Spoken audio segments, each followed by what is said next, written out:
Hello, everybody. Welcome to the Offlimits show. Thanks for joining me tonight here on the show. I appreciate it. Just as a quick aside, if you're interested in listening to more of the show or in our archives or learning more about me, you can go to offlimitsshow.com. You can go to Twitter. You can go to Facebook. You can go to Spreaker.com. And I'm all over the place, so feel free to type in Offlimits Show in Google. You can find me there as well. And also, you can feel free to call into the show most times when I'm having call-in shows as well through Skype.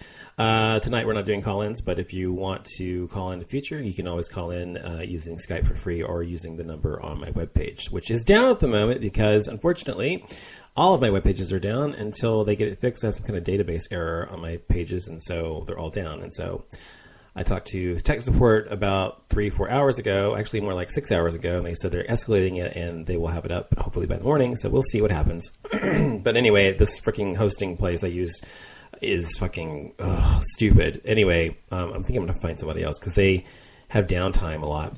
But anyway, on to the topic at hand tonight. Tonight we're talking about conservative logic. Now, that to me, of course, is an oxymoron. And everyone who listens to my show knows I am a tried and true liberal.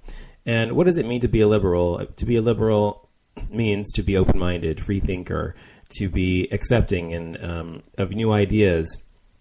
That to me is what being a liberal means. Being conservative is somewhat of the opposite, with someone who is stuck in their own ideas, their own beliefs, and is not willing to really, truly entertain someone else's thoughts, even if they act like they are. So I'm going to talk about the differences between conservatives and liberals on specific issues, as well as talking about sort of the fallacies that exist in their way of thinking and their logic. Unfortunately, hold on one second.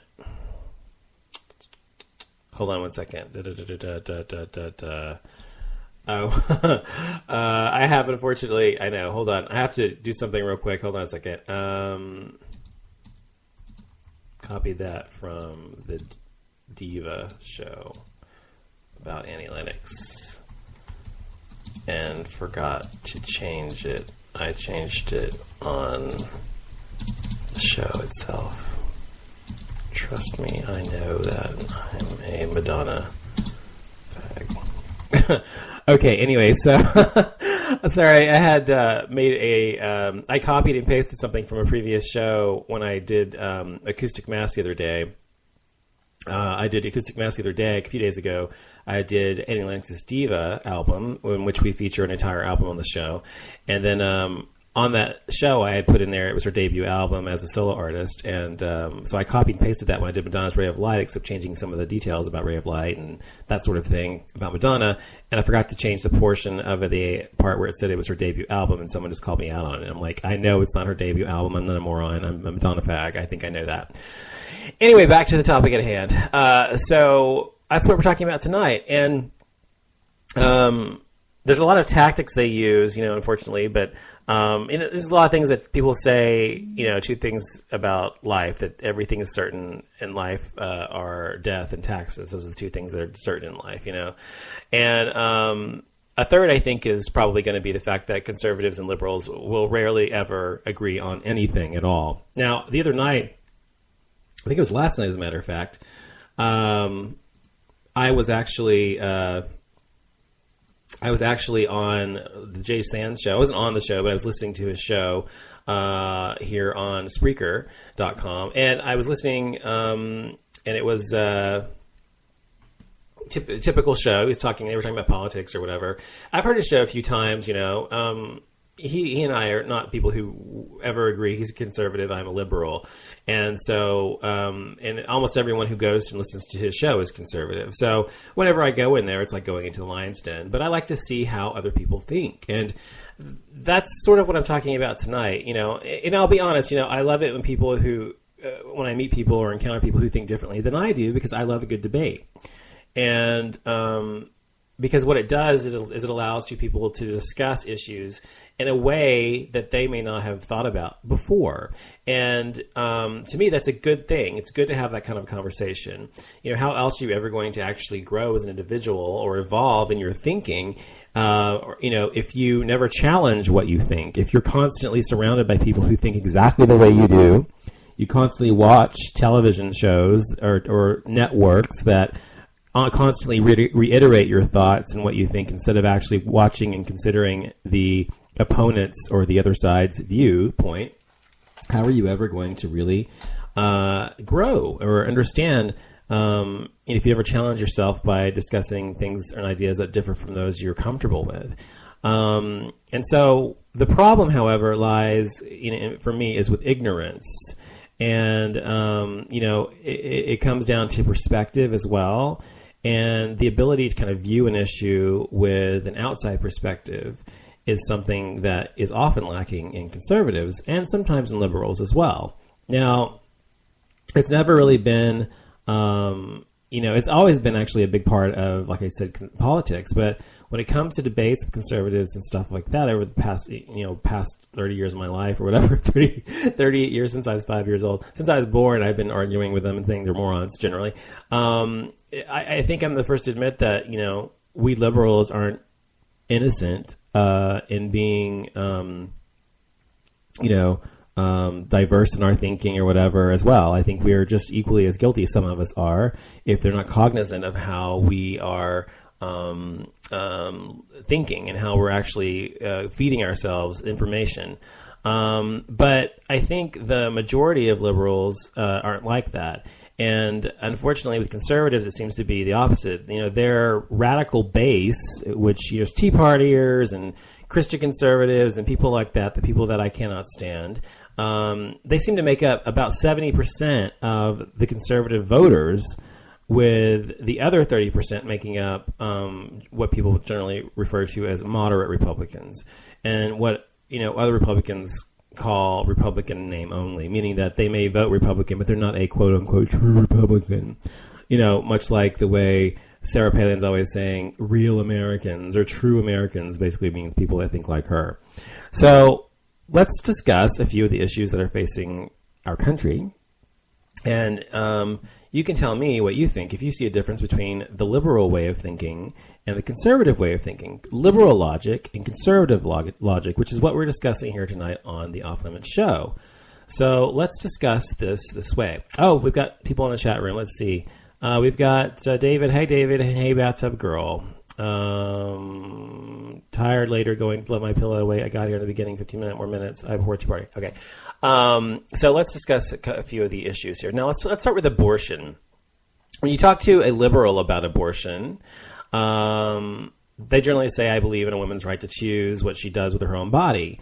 And while they don't generally like abortion in and of itself and wish it were rarely done, they support the right for a woman to choose for herself. And it should be a choice between the woman and her doctor, not strangers and not politicians, meaning that politicians and strangers, the government, etc., should not be involved in such a decision. And the choice isn't about liking what abortions are about, but it's about supporting the rights of women. And that's why most liberals are pro-choice. Conservatives say abortion is murder. Oh my God, life begins at conception. You're a baby killer. Rape should be seen as a blessing from God, and we shouldn't punish the child. We must protect life at all costs. So there's a huge disconnect between how a liberal sees something as being a right to choose and a conservative saying, if you do this, and you're against God. Now, notice they bring God into almost everything they discuss. Conservatives almost always bring God into every fucking thing. It's as if they don't know how to separate, well, they don't essentially know how to separate God from logic. And unfortunately, it's very true that people who are conservative continue to believe this. Now, let's talk about gun reform. When it comes to guns, most liberals will say, while they support the Second Amendment, it was written during a different time in our society, and guns weren't as advanced as they are now, and our society wasn't as evolved as it is now. So, liberals will generally say that I fully support the right for Americans to own guns, but we need to ensure that certain dangerous types of weapons are not being sold to certain people or any people at all. So it's time we kind of embrace a universal background check that helps to prevent criminals or people who should not have guns in their hands from buying weapons. We've got to limit the size of magazines that go into guns, the capacity of magazines, and ban semi-automatic weapons and guns that are basically just used to be used in mass killings and murder, basically, essentially what they're for. So if we have sensible gun regulations, in this country, then gun owners will still have access to hundreds, if not thousands, of guns for self-defense and for hunting. So they're constantly saying, conservatives will say what? Conservatives say, well, the Second Amendment shall not be infringed. You cannot have my guns when you take them from my cold, dead hands. Or we can have one. We take one. Go ahead. Isn't that what he said? What's his face? Moses. What the fuck was the guy's name? Charlton Heston or whatever. You can have my guns and take them from my cold, dead hands, they said. And they all stand by that whole type of thinking. And they say the government just wants to take away their guns and take the power away from its citizens. And you can't limit magazine size to 10 rounds, because what if 5 people break into your home? 10 rounds won't be enough. Oh, my God. And guns don't kill people. People kill people. If guns kill people, then spoons make people fat. When you disarm a society, you're openly embracing fascism. Every dictator has one thing in common. They disarm their citizens. If you take away our guns, prepare for the next revolution. I mean, this is fucking crazy, bad shit, crazy bullshit these people are espousing constantly. And this is just about guns. And does the logic make any sense to you at all? No. It makes no fucking sense at all that that we as citizens of this country need to have fucking semi-automatic weapons to protect ourselves, because we don't. That we need to have magazines that hold rounds more than 10 or so rounds, because there may be this mass break-in and we need to kill a bunch of people at the same time. How often do you think that's going to happen? How often does it happen? Rarely, if ever, happen in this country. So it's fucking stupid. And the logic behind this is there is none. I mean, this is the thing we're saying. If you listen to what I'm talking about, the difference is, I'm not done yet. I'm going to religion next. But if you're talking about abortion, what I just mentioned about the liberal response versus a conservative response, and then the gun reform, liberal response versus a conservative response, I mean, how can you possibly not see the fallacy in thinking that a conservative has? Not because it's different than what liberals think, but because it honestly is a fallacy in logic. And that is what irritates the fuck out of me. But I'm not done yet. So let's talk about religion. Most liberals, say that everybody has the right to believe however they want. Whether you're Christian or atheist or Muslim or Buddhist or whatever you are in this country, you're allowed to live your life and live your life free of any one particular set of religious beliefs. And our freedom of or from religion is one of the key values that gave this country our freedom. One of the reasons it was founded was to get away from religious persecution. And therefore, religion should be kept out of politics. And even within the same religion, often people disagree on certain key issues. So it's best if religion is practiced privately by individuals and not forced publicly into our laws. So a lot of our founding fathers were deists and not Christian, and the word Christianity is not found anywhere in our Constitution. Even in our Pledge of Allegiance, by the way, which wasn't written by our founding fathers, which conservatives often cite this as if it were, the phrase "under God" at the towards the end of the pledge wasn't added until 1954, and that was added in response to communism, because communism was seen as godless at the time or whatever. So that is the way a liberal sees religion, generally speaking. A conservative, however, says what? This is a Christian nation. We are given rights from God. I don't care that the word Christianity is not in our Constitution. It's obvious that they would believe that Christianity was what we were supposed to be founded on, and in no other religion at all. And our Pledge of Allegiance says one nation under God. And God being in our pledge proves the founding fathers thought this nation should be Christian. So this is the bullshit. This is the bullshit that I hear from them all the time. And not only about religion per se itself, but it is a thread through every single issue. Whatever issue it is, when it comes to conservatives, oh, well, God says this, the Bible says this, whatever religion they ascribe to, which generally is Christianity here in this country, somehow they use it to justify their bigotry and their anti women's rights, gay rights, the rights of racial minorities, etc. So let's talk about homosexuality and same-sex marriage now. Obviously, this is something that's important to me, being that I'm gay and in a same-sex marriage. Gay people are, liberals would say this. Generally, liberals will say there's freedom, for all means freedom for everybody. Freedom for everybody means freedom for everybody. Every single person has to have the same rights as every other individual. And as this country is founded on the freedom of religion, to base laws on religion is unconstitutional. And our community, the gay community, deserves the rights and protections under the law, just like everybody else has. So if two people love each other, there's no legal standing as to why their desire for marriage should be denied. And being gay is as much a choice as being straight. These are the kind of responses that you're going to hear from most liberals about this topic. Conservative response and their logic cites generally, homosexuality is a sin. God will bring down misery on the United States if gays are allowed to marry. If two women are allowed to marry, does that mean people can then marry a horse or a rock? Homosexuality is a choice. These people chose to be gay. Homosexuality threatens traditional marriage, the family, and our moral structure as a society. This is the shit I hear about these fuckers about homosexuality. Once again, what are they bringing into it? Every fucking single thing I've discussed, abortion, and religion and homosexuality, I guess with the exception of gun control, has had some thread of Christianity or religious beliefs going through it. So when it comes to homosexuality, their logic is that because many of these people are Christian, their Bible says something about homosexuality according to what they believe, that it therefore is wrong, and therefore these people should not have equality because it doesn't meet their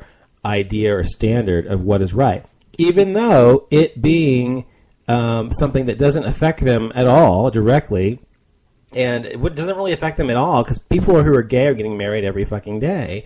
And is it affecting these idiots, these backwoods morons? No, it's not affecting them at all. It's not changing their lives.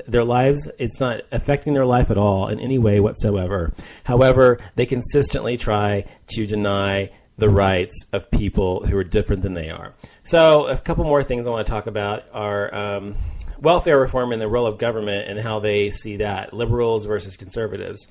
So when it comes to welfare reform, most liberals will say social, safety nets are important for society, that they're necessary for society to function, and we need programs like that to help those who need help. And while there are people who do abuse the system, just like any other system in this country, or any other system in existence, there's always going to be someone who takes advantage of it. And it does cost taxpayers millions of dollars every year.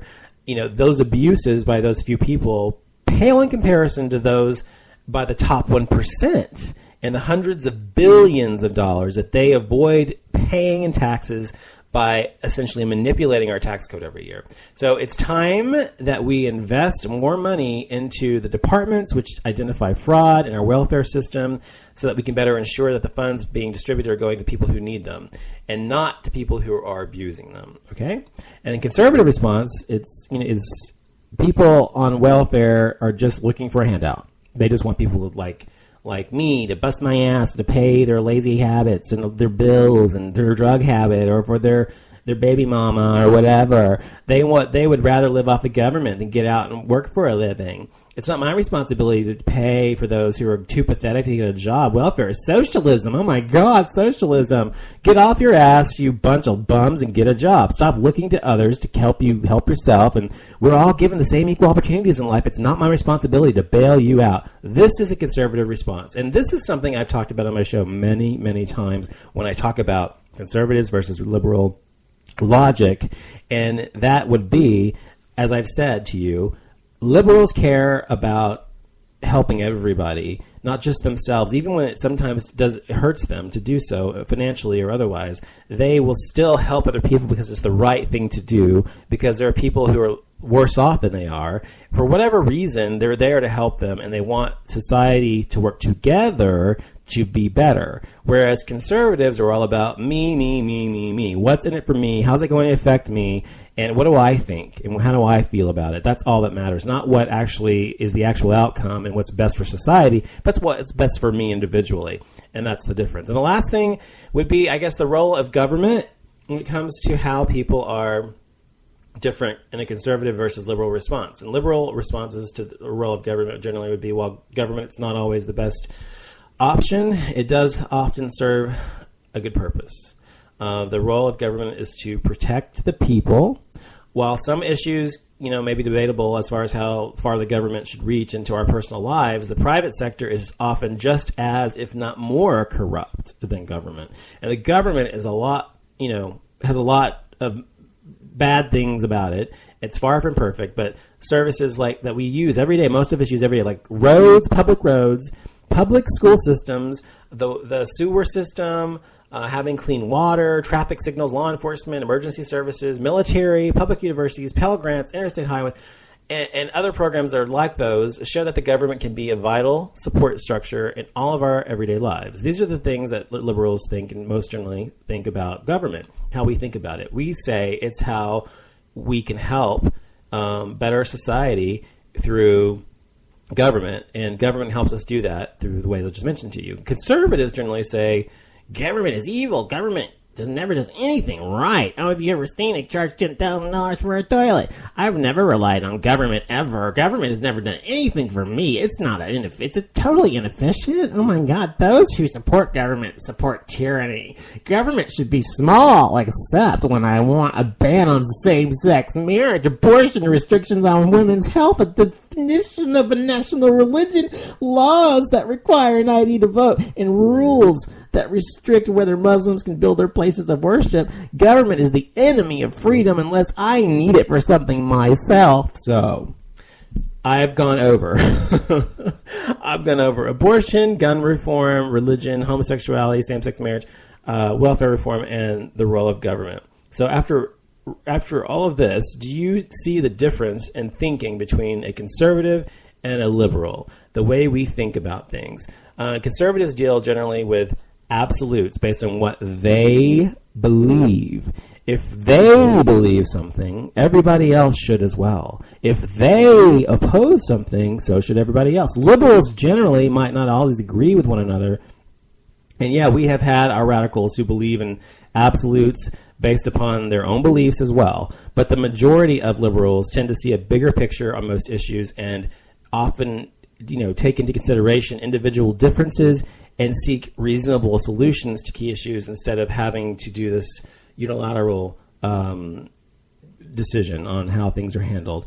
And a liberal sees issues, and this is the thing, I even had a t-shirt made a while back that said, liberals think. And a liberal sees an issue and thinks, first of all.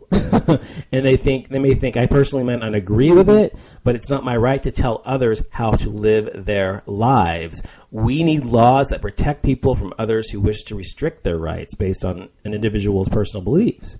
And a conservative sees an issue and thinks, I personally disagree with it, and everybody else should as well. So we need laws that protect this issue and stop people from having rights to it based on my own personal beliefs.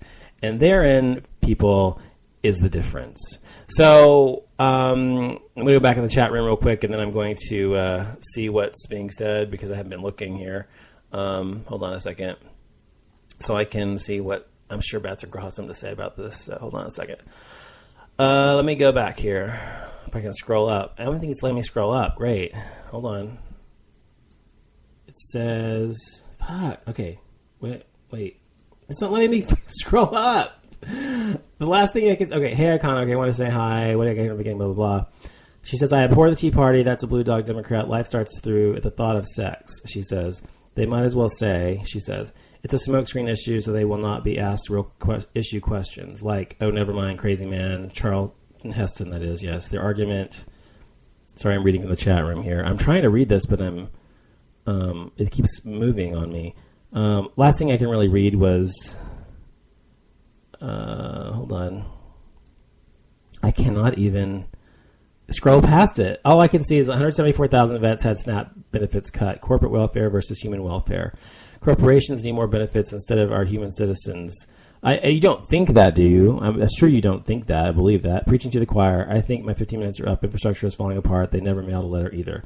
Okay, I don't know what you're talking about because I wasn't paying attention to the chat when you said all this stuff, so I apologize about that, girl. I can actually have an actual discussion with you about it. But anyway, so that's what I wanted to say about conservatives versus liberal thinking. And there's some other things, though, in terms of how the conservatives think and their logic. For example, one of the things that they do is, see if some of this sounds familiar to you.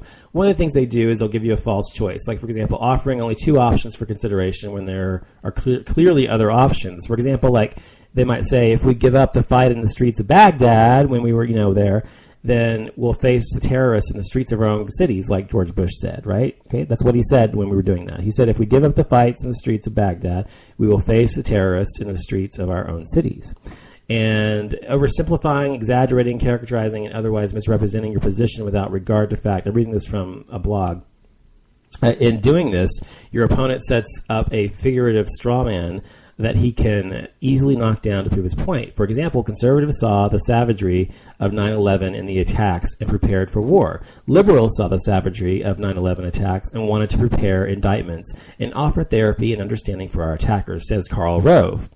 Another example of the strawman tactic. The shifting of the burden of proof tactic would be presenting an argument as commonly accepted truth, failing to support it with any evidence, and this is what happens every time I talk to a conservative, by the way, and then forcing you to prove otherwise. This tactic is employed out of laziness or due to mask the reality that the facts are not on their side. An example would be, they might say, I think the burden is on those people who think he didn't have weapons of mass destruction to tell the world where they are. Obviously, that's a fallacy, fallacious way of thinking. Slippery slope is the last one. Leaping to wild, sometimes inexplicable conclusions, going, say, from step 1 to step 2, and then all the way to step 10 without establishing any discernible connection. By using this kind of leapfrog logic, a person can come to any conclusion he damn well pleases. For example, all of a sudden, we see riots, we see protests, we see people clashing. The next thing we know, there is injured and there is dead people. We don't want to get to that extent, said Arnold Schwarzenegger, and on the dangers posed by gay marriage. So he took this one small thing and made a mountain out of a molehill, basically, and came back to the same conclusion. So these are some of the tactics that they use and some of the ways that they actually are, illogical is the best way to say it. Going back, let's see here, black and white thinking. Yes, exactly, Bathtub Girl. Using fear as a force for their argument. Yes, exactly. And that's the main thing about conservatism and conservatives in general. And that's their main tactic, is to use fear. That's what they did throughout the Bush years. That's what they've done that's what they've done since then. And to instill fear in the masses. And by the way, there's books on this and how to control people, mind control people. And the number one tactic is to use fear in order to control what people think and to have people follow you or vote for you. So it is absolutely true that when it comes to conservative logic, that they have whether they know they're doing it or not, they have a means of thinking that is completely illogical, first of all, and A never follows B, and C never follows B, and D never follows C. So, they never follow logical thinking. And this is why, when you try to have a discussion with a conservative, that it's almost impossible. And I've always said, that's why I don't talk to crazy people, because if someone's crazy and they literally are just really insane or out of their mind, there's no point in talking to them or trying to have a rational discussion because they can't think rationally.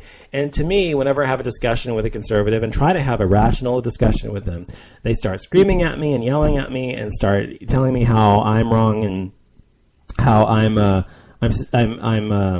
a liberal in I don't know what I'm talking about, blah, blah, blah. And sometimes, that could be true. We're talking to some people. But even if I come back and say, no, here are the facts, here is the proof that what I'm saying is true, they still, what do? Oh, those facts aren't real. Those sources are not trustworthy, da-da-da-da. And that's what happened to me on the Jay Sands show this week. When I went to the Jay Sands show, I was listening, and they started talking about politics. I chimed in on what I thought, and I said they were talking about race and the fact that Oprah had said that the majority of people who don't like Obama don't like him because he's gay. Now, I told them that I did not agree with that. I don't think the majority of people who don't like Obama, I mean, gay, oh my God, I just fucking said gay, that he's half black. And I don't believe that the majority of people who dislike Obama dislike him because he's half black. I believe that they dislike him, most of them, because of his policies or how he's run the government or whatever, whether you agree with it or not. They particularly just don't agree with how he's run the government. And because he's a liberal or whatever, and they don't like him for that reason. So that's the reason I think most people dislike Obama. And of course, there is a section of society, whether it's a third or more or so, that don't like him because he's half black. And Jay made a good point on his show, and I agree with him as well. He said, how is it he could have won twice if America was so racist? Now, it doesn't mean that just because he won that America's not racist, because America is made up of 315 million people or so, okay? Out of those 315 million people, do you think 315 million people are going to vote every time? Some of those are kids, obviously. I think it's probably it's probably under a million. It's not 10 million or something like that, somewhere in that range usually, but it's not a lot of people. When it comes to the majority, the number of people who vote in America, that's what you have to pay attention to. And generally, the people who vote in America on either side, whether you're liberal or whether you're conservative, are typically the fringe of those. So the highly, highly liberal people like myself, or the highly, highly conservative people like him, or other people that I've talked to who are conservative, are the ones who actually get out and actually vote. A lot of times the moderates don't vote at all, or just don't care enough to vote.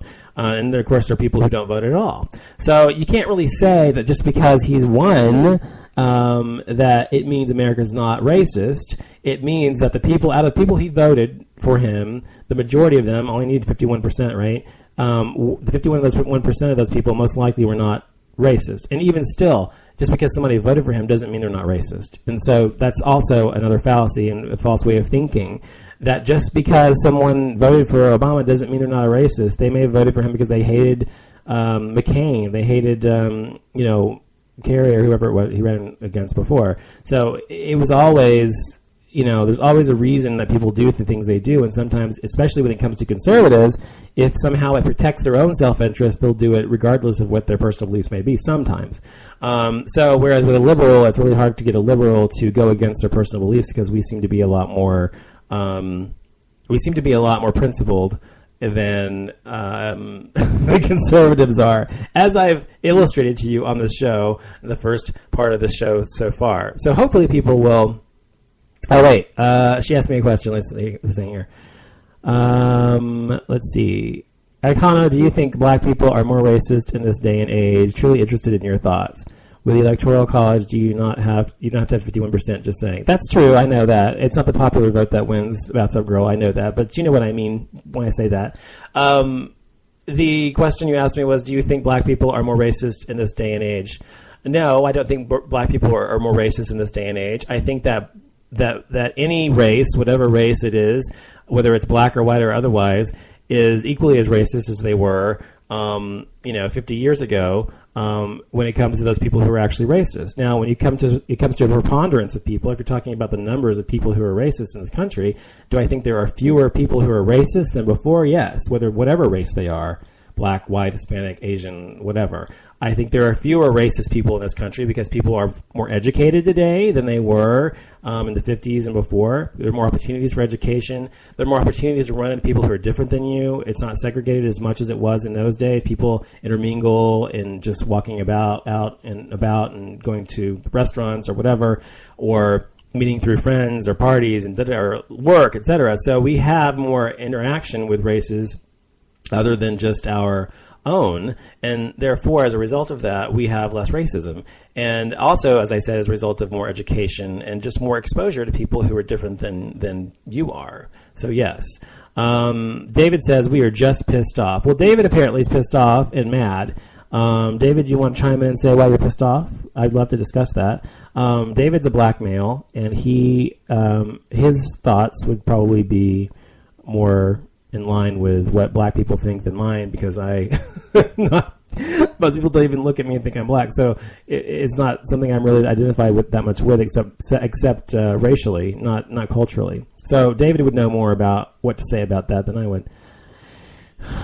He says angry black man syndrome. And that's what I was going to talk about, because I think there are not more angry black men than there were before. I think they were just as angry in the 50s and the 60s and the 70s. The only thing is that it was less likely that they were able to fight back in the 50s and 60s because of the way they were oppressed through legislation against them, etc. And so it was smart for them not to say anything and to just keep their head down and do what they were told in terms of society so they can get ahead and make a way, and to get to today where we have more opportunities today. So I don't think that there are more black men out there are more angry. They're more angry than they ever were. I think they're just as angry. It's just that these days we have more, exactly, they're more vocal. So we have more opportunity as a society, whatever race you are, to say what you want to say. And now people, so a lot of white people are like, oh, black people are always mad, blah, blah, blah. No, they're not. They're just as mad as they always were. And they're just as oppressed in some ways as they always were. But these days, they are now able to speak out and actually be president of the United States, by the way, and actually say what the fuck they want to say without fear of reprisal from the rest of society. So I do think that that is absolutely the difference in people from the 50s and 60s versus people today. Yes, exactly, David, exactly, without being whipped and hung. And that's exactly why we have that today. And it goes for Hispanic people, that goes for Asian people, that goes, for Native Americans, for Aleutian, whatever race people are. It goes for every race, especially in this country where it was oppressive for so long. So I do think that that's true. Yeah, and that's why when you ask questions like that, are they really still oppressed? To say somebody is not oppressed, to say that the black race is not still oppressed is ignorant. And I'm not calling you stupid, because you're not stupid, but it's ignorant for you to say that. And perhaps, like you said, because you're not black, that you don't know. And no, you don't know, because yes, black people are still oppressed today. They are still oppressed today. And I do think that most people that are black today still have not the same opportunities, not all the time, obviously, that people who are Caucasian might. But for me, it's really less about race than it is socioeconomic background and opportunity. It's not really about race as much as it is about opportunity. And that's what it's really always been about. And that's really what oppression is about. Oppression is about keeping someone down and unable to rise to the same level as you through legislation, through social policies, etc.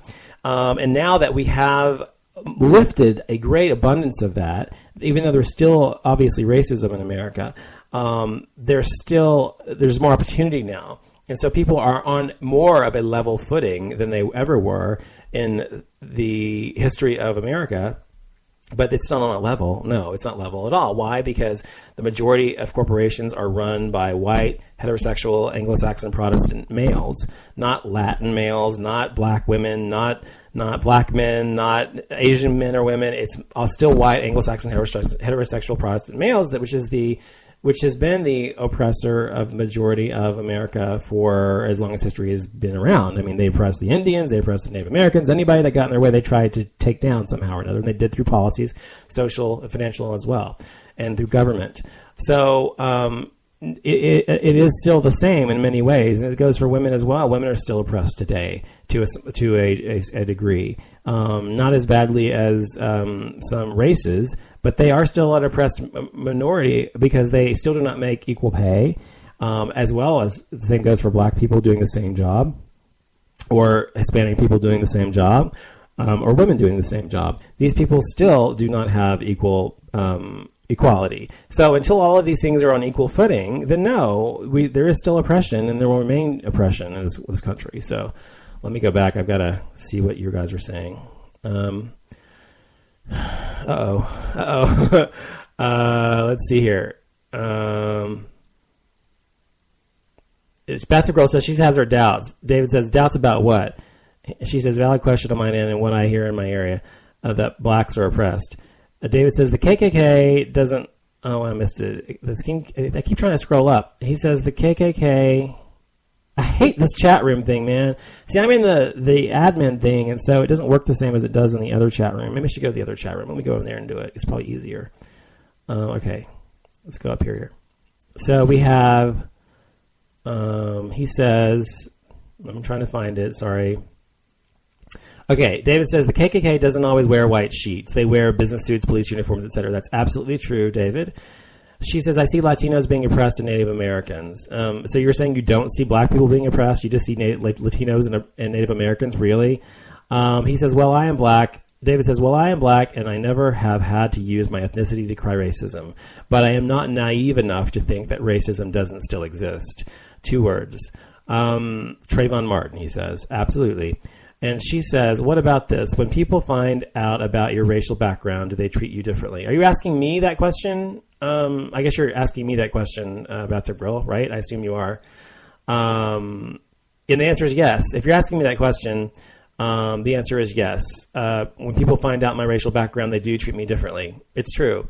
And not everybody does it. But I've told this story before. I'll tell you one more time to illustrate the point. That people are still racist. And people who are gay are still racist as well. I told this story before, but when I was about 20, I was dating a guy for 6 months, and he and I were at the Village Station here in Dallas, a nightclub here, a gay club. And we were out with his friends in the back patio. And when I was younger, I looked much whiter than I do now. Like, the older I've gotten, I've looked more ethnic. So, like, at a certain point in my life, I looked very white, very Caucasian. And then as I got older, about in my mid-20s, I looked more like Latino or whatever. And then as I got older, more Middle Eastern or whatever I do now, whatever you consider me look like now. But anyway, so then I looked very Caucasian. And so people often just assumed I was white. And so I was hanging around with them on the back patio while they were talking and stuff. And one of them, the guy I was dating, actually, had said something, he said a nigger joke. And I said, excuse me. And he's like, what? I was like, why are you saying that in front of me? And he's like, what are you talking about? I was like, why are you saying a black joke in front of me? That's not funny. He's like, what does it have to do with you? I said, because I'm half black. Hello. He's like, you are? I was like, yes. He's like, I did not know that. And so we had been dating for all this time, 6 months, and we had had sex many times. Great sex, by the way. And obviously he was very attracted to me, and I was very attracted to him. We were into each other, whatever. And then after that night, he stopped calling me, and I couldn't get in touch with him. And finally I got in touch with him. I forced him to tell me. I went to his place and said, tell me what the fuck is going on. And he said, I don't want to date you anymore. I was like, why? He said, because you're half black. I'm like, seriously? Because I'm half black, you don't want to date me anymore? He's like, yeah, because I can't date a black person, he said. I was like, why not? You've been dating me the whole time. What difference does it make now? I said, obviously you're attracted to me, and what difference does it make what race I am? Because my dad is black, my mother's white, you don't want to date me, even though you're obviously into me? He's like, yeah, I just can't do it. And I've got to go. And he slammed the door in my face or whatever. And so that was it. And so that proves that, yes, people do treat me differently. Some of them when they find out that I am biracial and not just one race or the other. And as I've said before, when it comes to that, people often just don't even know I'm part black at all. And so my experience is very different than David's experience. But once I've told people that I'm half black, I am treated differently by many of them if they're racist, because they're racist. So yes, there's the answer to your question. Okay, so she says, would that happen now, that man's reaction, and that must have hurt. Sorry to hear that experience. That was only, that was only 10 years ago. Okay, or hold on, 20 years ago? It was only 20 years ago. That's not that long ago in terms of racial history. You think that society has changed that much since the 90s? Really? No. No. Yeah, of course it would still happen now. And it's not the only time it's happened. It's happened to me when I was single and I was dating online and stuff like that. And I'd meet people in person, and they'd ask what race I was, and I would tell them, and I would never hear from them again, even though we would actually go out a few times, and after that they would stop dating me. So yeah, there are definitely racist people out there. Even in the gay community, and I've said that before, that's a whole other topic. But when it comes to that, that's, the truth. And so a lot of conservatives, though, will say that racism no longer exists. And the funny thing to me is that it almost inevitably comes from someone who is actually not a minority of some sort. Not always, but almost inevitably does it come from, someone who is white Anglo-Saxon heterosexual Protestant, generally a man. And this person is always saying, oh, well, he doesn't exist anymore because we've got a black president and we've got this and that and blah, blah, blah. Like, it doesn't matter. And the fact is that none of you know what it means to be oppressed or racially profiled or to experience racism until you've experienced it, unless you are someone who's experienced true racism. I don't mean because someone's called you out because you're white, because they one time or twice maybe in your life. I mean an everyday thing, your entire life, that you're looked at differently, you're treated differently by people you're dating, by people you know, friends, people on the street, strangers, people you run into, restaurants, whatever. Then you'll know what racism really is about and what it's like. And so conservatives who say that really piss me off. Now, I wanted to go back to what I was talking about earlier, which was I was talking about earlier that I was in the Jay Sands show yesterday talking about some political questions that they had actually posed. And I had actually said that the question we got into an argument about was, one of the two was whether President Obama or George Bush Jr. had taken more vacations in their interim, or their term as president, excuse me. And I absolutely said that it was Bush that had taken more vacations at this point in his presidency. And they all, oh, yeah, no, he didn't. That's not a fact. That's a lie. Blah, blah, blah. You liberals. Yeah. I mean, that's the kind of shit that kept going on and saying, right? And so I was like, really? So they're like, you don't know what you're talking about, whatever. So I went and I got the facts. I got them from the Washington Post. I got them from PolitiFact.com, which is an independent nonprofit organization, by the way.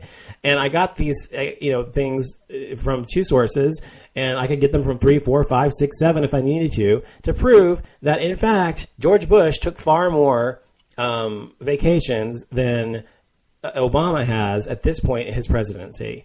And so I have to tell you that even presented, and this is often the case as well, presented with evidence to the contrary, conservatives often do not actually admit that they were wrong. Now, if somebody came to me with proof, and proof that I was wrong, I would say, okay, well, I'm sorry, I was wrong. I was misinformed, blah, blah, blah, whatever. And that's because I'm a liberal-minded person, and I will take the information into my brain and filter it through and say, okay, this is what I believe thus far has been incorrect, and therefore I need to change my thinking on this issue, because I obviously have been thinking about it the wrong way, and I need to re-examine my thinking on the matter. Instead, a conservative, specifically like last night, will just say, no, you're wrong, oh my God, blah, blah, blah, and whatever. So, and these people, and I hate, and you use the word hate. I hate most conservatives because that are that far to the right, because they're impossible to have a real discussion with. You know what I mean? They're impossible to have a real discussion with. They're impossible to actually have any kind of logical discourse with, because all they do is use their fucking sound bites to actually talk to you about them. And then they were talking about the Fox network and how balanced and how well balanced the Fox network is, blah, blah, blah. I mean, really? The Fox network? Give me a fucking break. So they kept going on and on about that. And hold on. They kept going on about that and how the Fox network is just so well balanced and everything else. And then going about MSNBC and CNN and saying how they're the horrible places to go to as well. But they said Fox was obviously a balanced place. Now, Fox, as you all know, is not a news network. I'm sorry. News is what? It is balanced and it is fair. It is balanced and it's objective and unbiased, and they claim to be those things, but they are not those things by any means. Neither is MSNBC, which I like. MSNBC is not unbiased either. MSNBC is a liberal news commentary network. That's what I call it. It's not a news network. And Fox is a conservative commentary news network. It's not a news network. It's not real hard news. So if you're actually going to claim that your news network is so completely unbiased, etc., then you might want to actually check your facts and see all the things that they've told lies about, the mistakes they've made, the reporting things that they've gotten wrong. This is a horrible, horrible, horrible place to get information. And unfortunately, a huge part of our population gets their news, quote unquote, from Fox News. It's horrible. Now, there are so many other places you can get unbiased evidence from or unbiased news from. Most generally speaking, your local news is going to be a more unbiased type of a show. Not always. I'm not talking about a daytime one, but I mean like the 10 o'clock news or whatever. Generally is going to be less biased. Even though they may have their own conservative agenda or liberal agenda, they're going to be more unbiased than a huge network that makes their money off of commentators. Because all they do is really read the news. Also, if you watch C-SPAN, and you can watch what's going on in government yourself. If you go and read the bills, you don't have to read the whole thing, you can read summaries of them or whatever, you can decide for yourself what our government is up to, what they are specifically trying to do and accomplish, the laws they're trying to get passed, legislation, etc. Instead of saying, going by what you're told by some bobblehead on Fox News, including Elizabeth Hasselbeck, by the way. So, I mean, come on. These people are really fucking stupid. They talk of Fox like a religion. BBC News. That's the other thing. That's a good point, too. If you actually listen to international news versus our news and how things are reported, you'll see an enormous difference. Because their news programs, the BBC America, whatever even, are far more unbiased, and they're not like our news is here. And if you watch even Al Jazeera TV, which is, I know a scary name for a network, but that network actually is a really good network, and it's pretty unbiased. It's not liberal and it's not conservative. But these are places you can go and find out the truth for yourself. So my advice to you is this, and the end of the show here, is that you need to go, when someone tells you something, whether it's conservative or liberal, you need to decide for yourself what the truth is. You don't need to take what they say as word. And just because someone's constantly reinforcing your own beliefs doesn't mean that you're right. You have to actually go and decide for yourself and do the digging, do the research, and decide for yourself what the truth is. Find the facts, which is what you should be basing your decisions on, basing your ideology on, basing your political beliefs on. Find the facts and then actually make a decision. Don't base your decisions on something as important as your political slant or what's happening in this country based upon what your people just like you say. So anyway, that's all I wanted to say about this tonight. I appreciate you listening. I'll be back later in the week. And be sure to listen to The Crew Show, a very heated discussion between myself and one of the cast members on The Crew Show. If you're not following The Crew Show, you can follow it on Spreaker.com. You can also follow it on Twitter.com. I think it's The Crew_show on Twitter. Also, Facebook, you just type in The Crew Show, I think, on Facebook. You'll find us there. And thecrewshow.net, which is under construction, is also coming up soon. But that's a great show if you like to really hear three different perspectives from the same topics from a gay point of view. We've got David from the 5x5 show, who is actually the Whoopi Goldberg of the group. We've got myself, the highly liberal and vocal Joy Behar type, Donovan from the Offlimits show, and then we've got the conservative-minded Ken Boggle from the Ken Boggle show. So be sure and check that out if you haven't already. And be sure also, before I go, I've got to tell you that, no, it's not the 5x5 show, it's the Crew show. It's called The Crew. Just check it out on Spreaker, Bathtub Girl, and follow us there. But I tell you, Friday, just to reiterate, I'm going to the JFK Memorial, 50th Memorial honoring his assassination or whatever. It's exactly 50 years to the day, and actually it was actually on a Friday when he was assassinated. So it'll be Friday the 22nd of November, just like it was 50 years ago. And it's supposed to be 50 degrees, or no, 30-something degrees for the high on Friday, and raining. And they will not allow us to take an umbrella because it says we can't take umbrellas. We can take all this whole list of stuff we can't bring in. So I'm supposed to go out there in my cashmere. I'm not saying this because I'm rich or something. I'm saying because I have this cashmere Hugo Boss shirt, coat that I love, that is in perfect condition, and I had dry cleaned last year, and I want to wear it on Friday because I love it. It's very warm and everything. It's nice looking, and it's very much my style. I wanted to wear that, but I can't wear cashmere in the rain, so because it'll ruin the cashmere. So I'm going to have to actually put something else on, like a fucking leather coat or something, I guess. But I don't really want to do that. But anyway, you might see me on television as a result of it. If you look for me in the crowd, and my husband, who'll be next to me, by the way, we both got selected to be there. So out of a pool of many people who wanted to go. So I feel very fortunate to be selected for this. And there'll be national news coverage. There'll also be local news coverage about it, as well as newspapers, etc. So it should be interesting. So be sure to check it out. And on Friday, I'm going to try to broadcast live from there as much as I can. And if I can't speak because it's something going on, I'll just record as I go. And if it doesn't work for the live broadcast, I'll record it and then post it later.